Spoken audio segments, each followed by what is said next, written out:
వందే మాత్రం. నేను మీ జర్నలిస్ట్ నవత. భారతదేశ ఆర్థిక వ్యవస్థలో రెస్టారెంట్ రంగం అత్యంత వేగంగా వృద్ధి చెందుతున్న విభాగం. అయితే ఇటీవల ఇన్కమ్ ట్యాక్స్ శాఖ నిర్వహించిన డేటా మైనింగ్ ఆపరేషన్ ఒక చేదు నిజాన్ని బయటపెట్టింది. కేవలం ఒక కంపెనీ సాఫ్ట్వేర్ ని వాడుతున్న 10% రెస్టారెంట్లలోనే సుమారు 70,000 కోట్ల విక్రయాలను దాచిపెట్టినట్లు తేలింది. దీనిని దేశవ్యాప్తంగా అంచనా వేస్తే ఇది అక్షరాల 7 లక్షల కోట్ల స్థాయికి చేరుకోవచ్చు. సాధారణంగా పన్ను చెల్లింపుదారుడిపై భారం పడుతుంటే వ్యవస్థలో ఉన్న లొసుగులను వాడుకొని కొందరు ఎలా లాభపడుతున్నారో ఈ కింది విషయాలు స్పష్టం చేస్తున్నాయి. Invoice deletion. ఈ పన్ను ఎగిరివేతకు ప్రధానంగా వినియోగించే టెక్నిక్ ఇన్వాయిస్ డిలీషన్.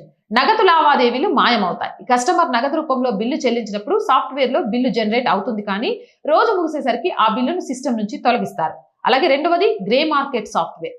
కొన్ని బిల్లింగ్ సాఫ్ట్వేర్లలో బ్యాక్డోర్ ఎంట్రీలు ఉంటాయి. ఇవి పన్ను అధికారుల కంటికి కనిపించకుండా అమ్మకాలను తగ్గించి చూపేందుకు వీలు కల్పిస్తాయి. కృత్రిమ మేధస్సుతో పట్టుబడ్డ తీగ గతంలో ఐటీ అధికారులు భౌతికంగా సోదాలు చేసేవారు, కానీ ఇప్పుడు బిగ్ డేటా మరియు ఏఐ రంగ ప్రవేశం చేసింది. సో ప్యాటర్న్ రికగ్నిషన్ అవుతుంది. వారాంతాల్లో విపరీతమైన రద్దీ ఉన్నప్పటికీ రికార్డుల్లో తక్కువ సేల్స్ ఉండడం లేదా నిర్దిష్ట సమయాల్లో బిల్లులు వరుసగా డిలీట్ అవ్వడాన్ని ఏఐ గుర్తించింది.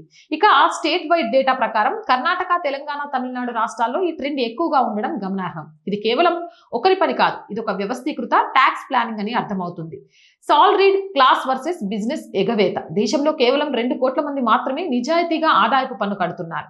జీతం తీసుకునే ఉద్యోగికి రూపాయి కూడా దాచుకునే అవకాశం ఉండదు. రెస్టారెంట్ల వంటి వ్యాపారాల్లో నగదు చలామణి ఎక్కువగా ఉండడం వల్ల పన్ను పరిధిని పెంచకపోతే నిజాయితీ పరులపై భారం పెరుగుతూనే ఉంటుంది. బిల్డింగ్ సాఫ్ట్వేర్లను ఐటీ శాఖ ఆమోదించిన ప్రమాణాల మేరకు తయారు చేయాలి. బిల్లును ఒకసారి జనరేట్ చేస్తే అది డిలీట్ కాకుండా రీడ్ ఓన్లీ మోడ్లో ఉండాలి. డిజిటల్ చెల్లింపుల ప్రోత్సాహకం పెరగాలి. నగదు చెల్లింపుల కంటే యూపీఐ లేదా కార్డు పేమెంట్స్ ని తప్పనిసరి చేయడం లేదా ప్రోత్సాహకాలు ఇవ్వడం ద్వారా ట్రాకింగ్ సులభతరం అవుతుంది. కేవలం పన్ను వసూలు చేయడమే కాకుండా ఉద్దేశపూర్వకంగా డేటాను తారుమారు చేసిన వారిపై క్రిమినల్ కేసులు నమోదు చేయాలి. ఇది భవిష్యత్తులో ఇతరులకు హెచ్చరికలా పనిచేస్తోంది. ఇక పన్ను శాతాన్ని కాదు, పన్ను పరిధిని పెంచండి అన్న నినాదం అమలు కావాలంటే ఇలాంటి టేక్ డ్రైవెన్ ఇన్వెస్టిగేషన్స్ నిరంతరం జరగాల్సిన అవసరం ఉంది. పన్నులు తగ్గించి పన్నుల పరిధిలోకి ఎక్కువ మందిని తీసుకొస్తే అది ఆదర్శ పన్ను విధానం అవుతుంది. అవునంటారా, కాదంటారా? మీ అభిప్రాయం ఏంటి? కామెంట్ సెక్షన్ లో పెట్టండి. మీ అభిప్రాయం ఏంటి? కామెంట్ సెక్షన్ లో పెట్టండి. మోర్ వీడియోస్ కోసం our group of channels, our voice, our political, our Sanskriti 3 channels ని వెంటనే సబ్స్క్రైబ్ చేయండి. కంటెంట్ బాగుంది అనిపిస్తే లైక్ చేయండి, షేర్ చేయండి.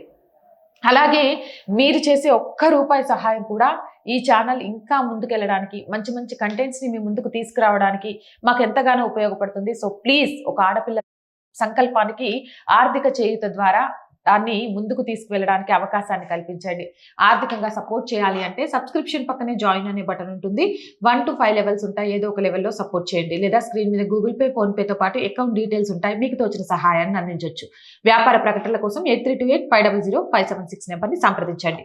జై హింద్, జై భారత్.